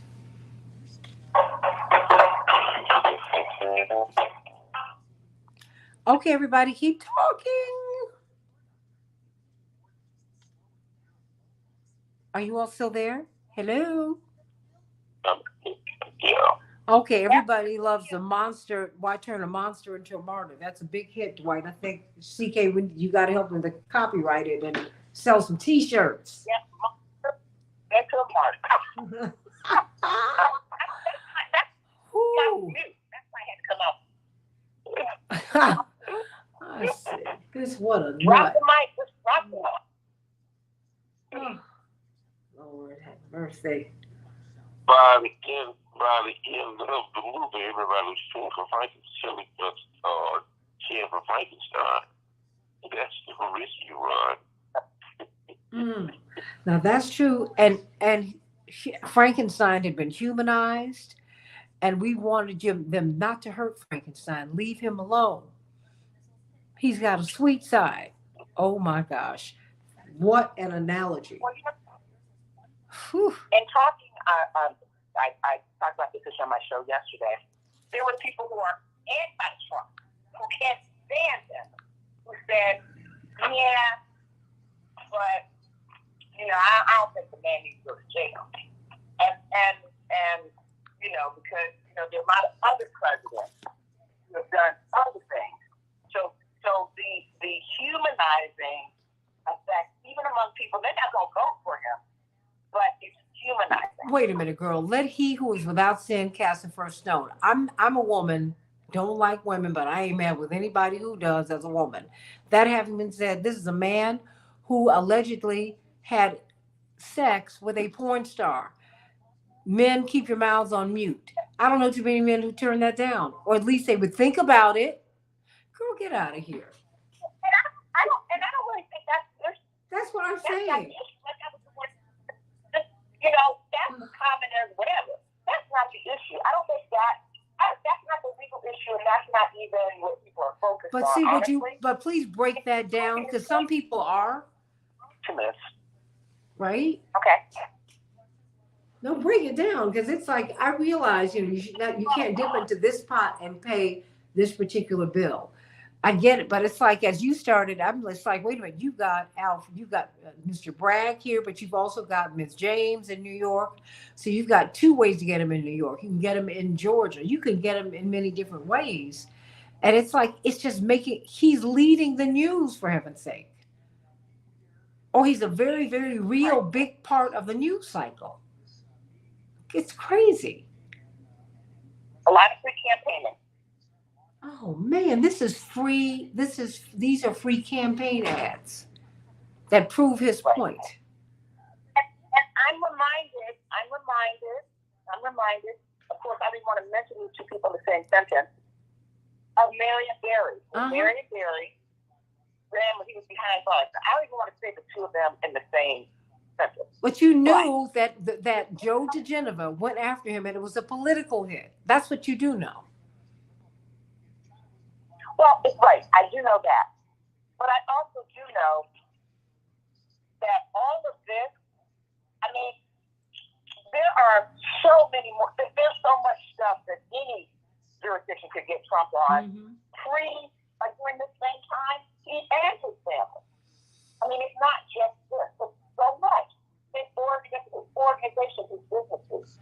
It's so much. And I think for a very long time, people didn't pursue that. Because 15 seconds. Stand by. Well, anyway. Well, you know, you've got Robert Patillo. So, Robert, you there? Right. I'm going to Robert next. Robert? Yes, ma'am. All right, just making sure you're queued up. All right. I've got, did Henry, did anyone call in? Yeah, I see. Okay, we have a winner. Is he on the line? Okay, good. Let me read him.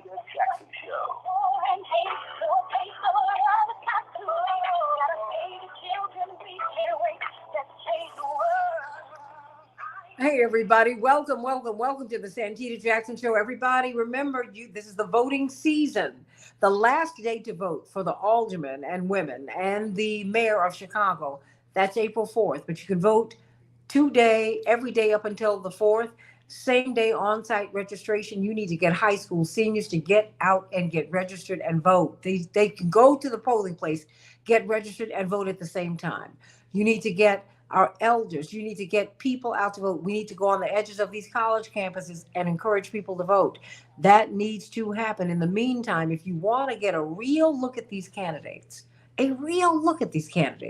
come to the WCPT debate on March 31st. But the only way you can get a ticket is if we give it to you. And I think we have a winner. Eric, how you doing? I'm good. How are you? Congratulations to you. You won a pair of tickets to the March 31st WCPT mayoral debate. I can't wait to see you. Would you say hello? Yes. Hi, how are you? Oh my goodness. Are you? Well, I want you to say hello to me when you're there. Are you excited about coming to the debate? I haven't seen you in a long time, but yeah, I'm gonna definitely come. I want to be at the debate, yeah. Oh, this is fantastic. Yay. Congratulations, Eric. Do you have any sound effects for that, Henry? Anything like, yay, this is great. Yay. Well, just know that you've got a standing ovation, Eric. You won. He will be at the March 31st. Yeah, louder. Yes. Thank you. We got to get bigger applause, Henry. But that's all right. This is great. Congratulations, Eric. And of course, you've got to take all of Eric's information. So don't hang up, Eric, because we want to see you on March 31st at the Morningstar Theater at the debate for the mayoral candidates hosted by WCPT. All right, everybody. I want you to call me at 773-763-9278, Legal Q&A with CK. We talked with Daryl Jones, Dwight McKee. Don't turn a monster into a martyr. Ouch, CK. But we haven't heard from Robert Patillo. Look, you got to patent this for him fast and make these T-shirts so he can. Before Robert comes on, I want to situate this so everybody's clear. The legal issue has nothing to do really with former president having an affair with a porn star. That's not the legal issue. Because if that is a legal issue, there are plenty of people who would be indicted. That's not the issue here. That he settled with her bronchitis. That happens every day. His house, he capitalized at $130,000 that allegedly broke campaign finance rules. There have been 20 members of Congress who have gone and Senate have gone to prison because of violation of rules. That's the issue. All right, Robert Patillo. We've been waiting with bated breath. Media outlets, you are the worst of anyone I've ever heard. What do you say about this situation, Robert? Oh, well, it's a great build-up, but this is going to be a humongous nothing burger.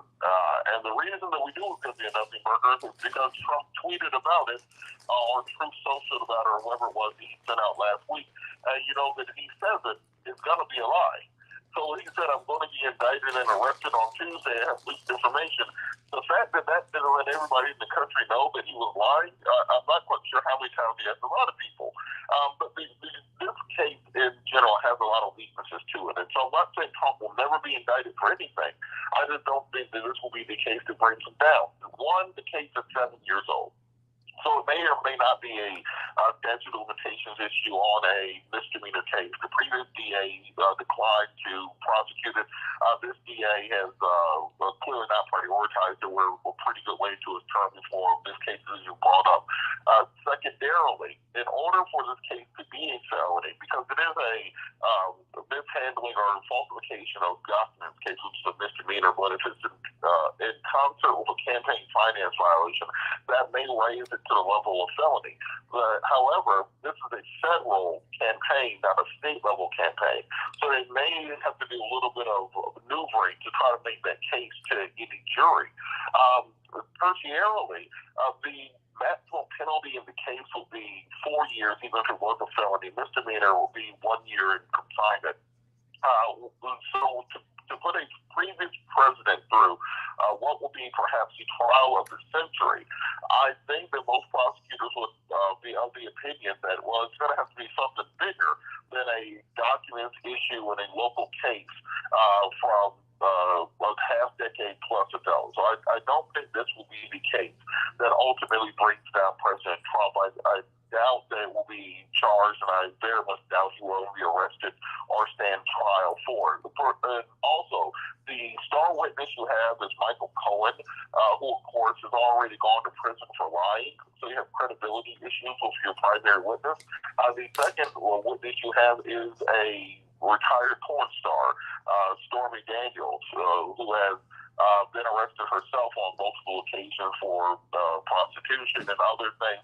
Things that the defense team would, of course, use in order to try to sully her character and make her not believable on the stand. So you're going to have those issues there. So why did President Trump claim that he was going to be arrested? Well, when you're in a primary field and your campaigners not taking off, we haven't been talking a lot about Trump lately, how do you raise a couple $1 million a weekend? Well, you rally up your base. You create a new boogeyman out of nothing. I think President Trump raised something like $3 million since he sent that tweet out this weekend. He has dominated news coverage. Right now, we wouldn't be talking about President Trump if he had not made this up right now. And he's got the entire world. I've been on TV in Dubai and the Middle East and Russia and everywhere else in the last couple of days talking about this.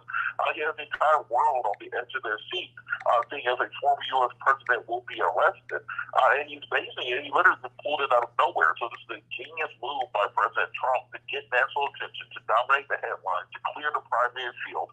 Because we saw that Nikki Haley had a speech this weekend that no one talked about. Ron DeSantis had a speech this weekend.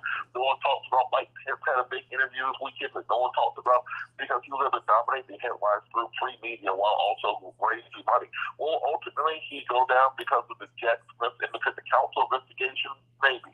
Will Finding Words indict him on the election interference case in Georgia and perhaps a RICO violation? Maybe. Well, will the Southern District of New York indict him on the Trump organization's illegal issues? Maybe. But I don't think this will be the one thing that brings down Trump. CK, stay right there. I have Dwight? Knowing Trump, and knowing Trump, Robert, he'll bring his own handcuffs. It may be the same handcuffs he used on her. Oh. But he's looking for the drama.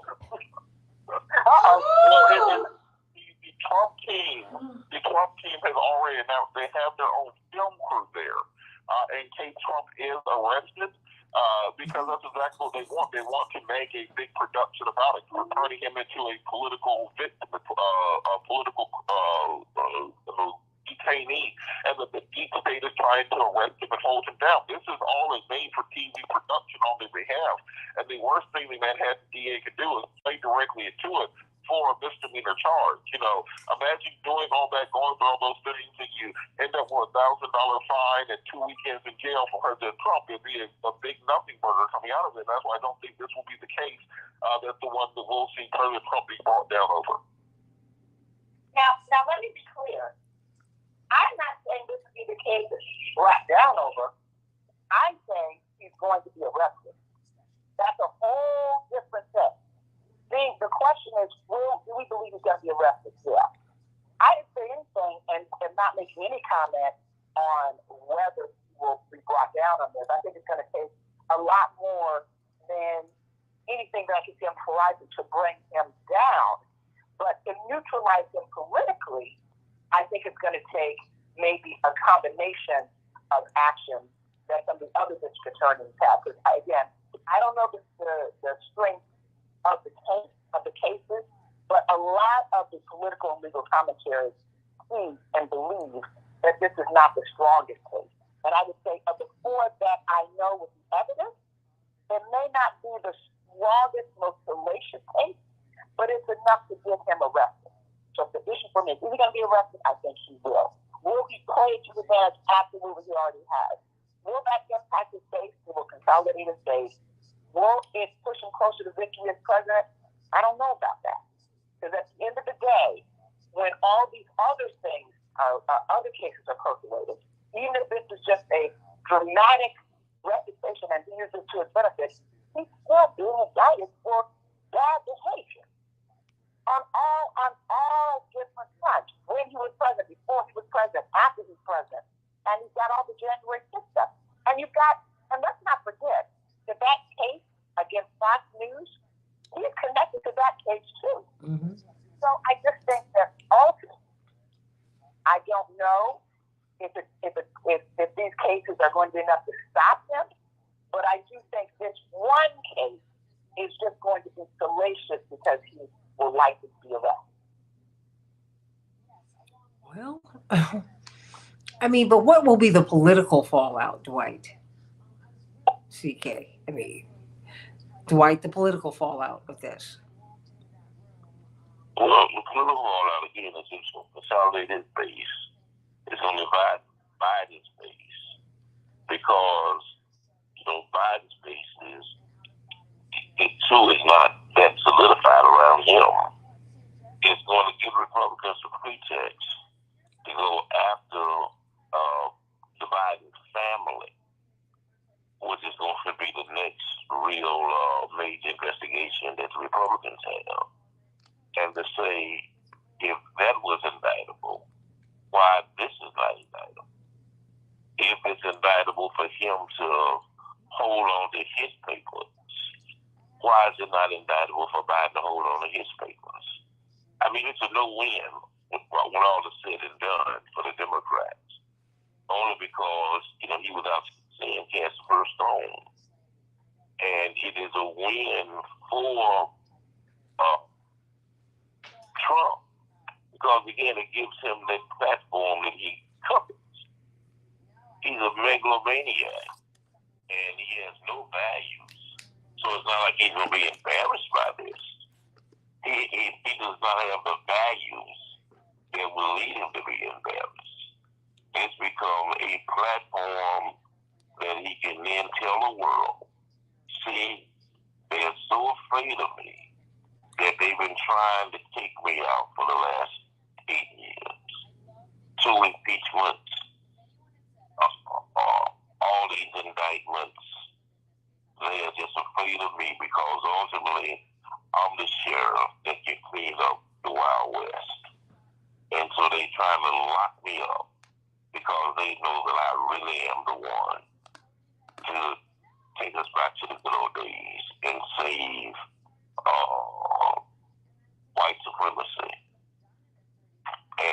really not what they want me to do. So by any means necessary, they're trying to take me out.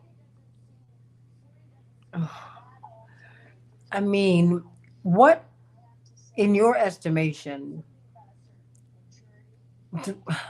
Daryl, what should the Democrats be focusing on? I mean, as opposed, or is it a false choice? Well, at this point, and I think that Dwight is completely correct that should former President Trump be the nominee of the Republican Party he's facing, President Biden, that the focus then is going to be not on Biden, but on the weaknesses in Biden's family, meaning his son, and trying to get information to show why Biden is no better than Trump in terms of those character flaws or those flaws in the substance of the candidates that are being presented. They would have to lower Biden.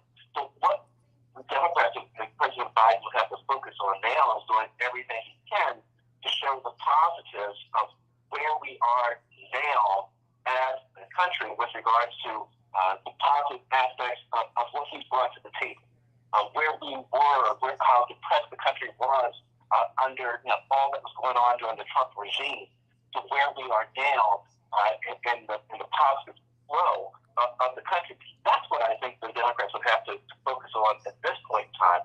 I think that if they allow the focus to shift, as both Robert as well as Dwight has indicated, and CK, with regards to the attention that Trump is getting, even in negativity, that you're going to have some folks that are coming along and say, well, I can recognize this is what they did to my cousin. This is what they. Then you start losing that focus on anything positive that has come from the Democratic side. So I think at this point in time, what the party would have to do is they have to lift up all the positive things that are happening within the economy, all the positive things that you find, all the positive things that are happening from the Biden administration, to try to negate that attention that's clearly going to be coming from the Trump regime and from the press. That would have to be the focus at this point in time, as I see it. CK? I guess, I see these political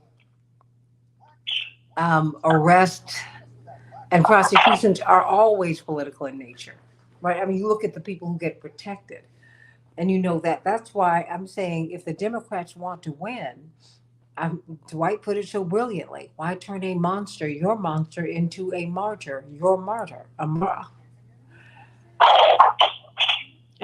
mean, I'm not saying disregard the law, CK. I'm just saying we're in politics now, too. First, it's like, do you want the seat or not?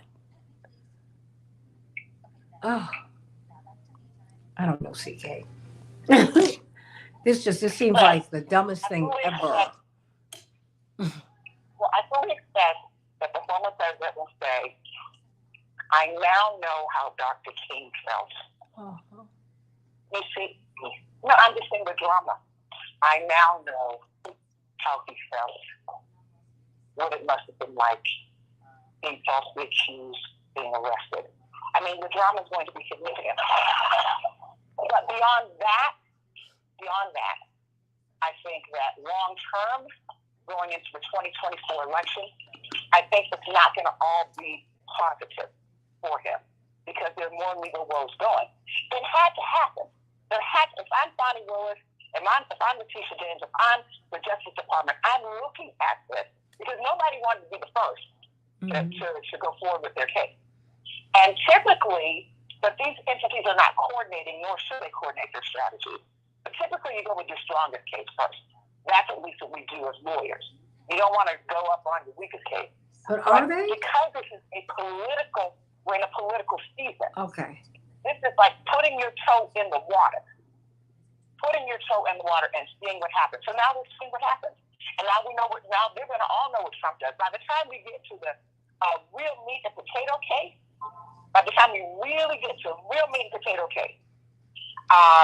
we'll see a completely different a completely different scenario, I believe. Mm. And I'm completely in agreement with that, CK. And I think that, if you're coming from the Democratic Party perspective, the one thing that you probably want to do now is you want to start harping on law and order. Law and order. And then come across with the messages. If you can't trust the messenger, can you trust the message? And that's where I think we have to come at this. You can't walk away and hide from what's happening with former President Trump. You got to come with the law and order message and restoring the law and order, and restoring the integrity of the office, restoring the integrity of the country. And that's where you go with this. If you can't trust the person that's carrying the message, how can you trust what they're saying? And I think that probably the perspective I would take on. And see, I as well come from the other direction of narrow Republican. Hello? Oh, yeah, go ahead, White. I'll up to you. Yeah, I'll be real quick. But also, Republicans are going to say, yeah, he did sleep with a prostitute. And yeah, that was a very bad thing to do. But at least he didn't marry his brother's wife. Huh? I find it interesting that they try to turn everything into a Hunter Biden story, which is their deflection. And that's why I would go the other direction from what Daryl was saying, which is that my argument will be, well, if you're saying that it's okay for Trump to have had this, paid this prostitute for her services, then let's decriminalize sex work nationally and bring people out of the shadows and make sure that this can be a viable option for individuals. And we're saying that, well, Trump shouldn't be prosecuted for a misdemeanor charge, then sure, let's work on bail reform and let's work on criminal justice reform nationally so that nobody has to go to jail and risk their life and liberty because of a misdemeanor charge. And we're saying that we need to amend campaign finance law so they're not so onerous on Trump. Well, absolutely. I think we have to open up the democracy to allow more people to have access and more public information and clarity on where money comes from and where money goes and getting dark money out of politics. I think that Republicans are going to be arguing, making some of these arguments, then let's test where they're willing to go on it. On this issue that we heard Marjorie Taylor Greene saying that we need to reform the Justice Department, investigate the FBI. I agree with that completely. I think anybody who reads Black history and knows what happened during COINTELPRO would agree with that. So I'm saying we can team up with them on those things, because once you separate them and allow them to become the victims in American politics, then that gives them the advantage going forward. I think we want to have this standard for Trump that they're articulating, fold that into the agenda and have them run against their own agenda and see where their lines break out. You know what, CK, I am just wondering just where we all go from here. But before we do, I want everyone to know, CK, we've got this mayoral race. Whew, and everybody is involved. And we have Linda. Before we go, CK, I'm going to give the final minute for you to wrap. But Linda is the other winner. She won a seat at the debate with us on March 31st. WCPT will be in the Morning Star Studios. You don't want to miss it. Linda, how you doing? Congratulations. All right. Thank you, Santita. And I'm honored to have won these tickets. Oh, I'm so... Look, I hope you... Will you say hello to me when you're there? I will. And I hope you have a good time. Say hello to you. Well, what are you expecting to see very quickly?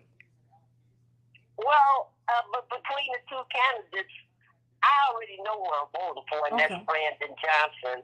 I'm just, getting a little bit more insight to Paul Dallas, notwithstanding that when Paul Dallas was over the Board of Education, I was a teacher at Spalding School. That was a school basically for the physically and mentally handicapped children with spina bifida, gunshot wounds to the head, to the back, not polio, but AIDS, dwarfs, hemophiliacs, cerebral palsy, children that had a lot of internet complications. And he put that school on probation. Okay, well, you know what? Hello? Yeah. I'll never understand that. If you have a traumatic brain injury and you're in the 7th grade, but you're functioning at maybe kindergarten level, which due to damages to the mind, and he wants you to function as a seventh grade, and the capabilities just wasn't there due to injuries. Well, you know what that's, or something a condition that you were born with. well, I just.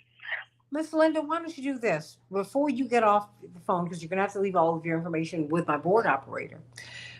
Also, so don't hang up. Also, give him your question. I'll present it to those who are composing the questions, and maybe you'll, at least a portion of what your concerns are, will get in. Okay.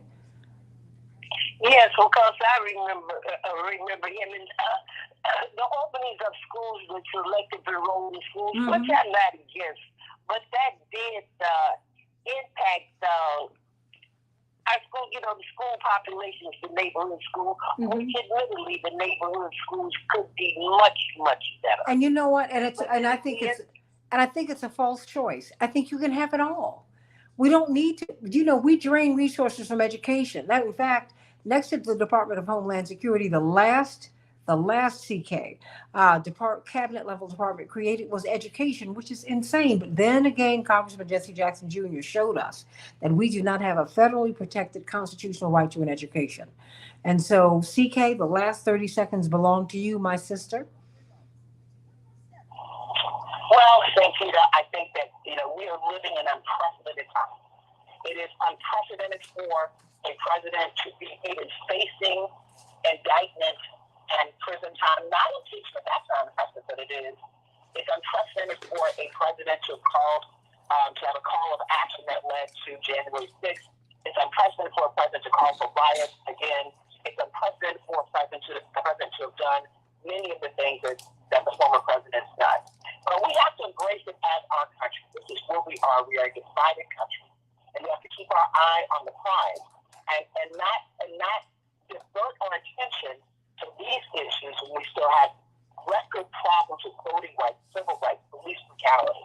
We have to refocus our education. We have to refocus our energies on those issues. But it is going to be salacious, interesting, anxiety-driven ride for all of us in watching what happens to the former president. I'll see you tomorrow on the Santita Jackson Show, everybody. God bless.